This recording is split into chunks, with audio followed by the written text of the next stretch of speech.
Ternyata telurnya palsu, ini kertas. Waspada. Beberapa pekan lalu masyarakat dihebohkan kabar telur palsu.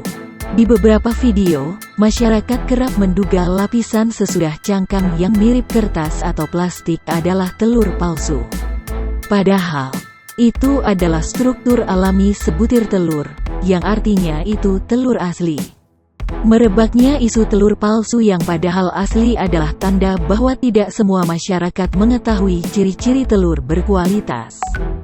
Dikutip dari Tribun Tandahubungbali.com, ada 5 hal yang bisa dinilai saat menentukan telur tersebut berkualitas baik atau tidak.